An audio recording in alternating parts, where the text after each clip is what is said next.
Hello friends, আসসালামু আলাইকুম। Electric টিপসের পক্ষ থেকে আপনাদের স্বাগতম। তো আজকে আমি আপনাদের সামনে একটি মাছ ধরার মেশিন নিয়ে হাজির হলাম। আর এই মেশিনটি কুমিল্লা থেকে এক ভাই নিয়ে এসেছে। তাই মেশিনটি আমি বাইকে সার্ভিসিং করে দিলাম। তো তারা এই মেশিনটি নিজের হাতে আমার কাছে নিয়ে এসেছে যে ভাই সার্ভিসিং করে দেন। তাই ভাইদের সামনে আমি এই মেশিনটি সার্ভিসিং করলাম। আর এই মেশিনটির মডেল হচ্ছে 89,90,000 ওয়াটের। তাই মেশিনটি আমি আপনাদের লাইন দিয়ে দেখাচ্ছি আসলে মেশিনটি ঠিকঠাক মতন কাজ করছে কিনা। আপনারা দেখতে পাচ্ছেন এই মেশিনটি যেমন আগের মতো ছিল ঠিক তেরম ওই আগের মতন হয়ে গেছে। আর এই মেশিনটি আরেক মেকারের কাছে নিয়েছিল, তো ঠিকঠাক মতন কাজ করে নাই। তাই আমি এই মেশিনটি পুনরায় কাজ করে দিয়েছি।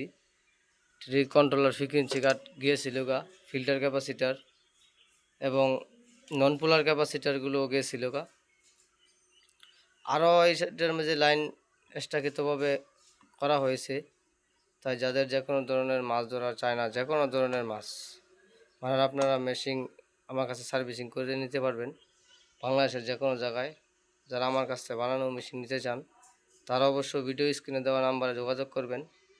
কুরিয়ারের মাধ্যমে সারা বাংলাদেশে সার্ভিসিং করতেও পারবেন এবং মেশিন বানিয়ে নিতেও পারবেন।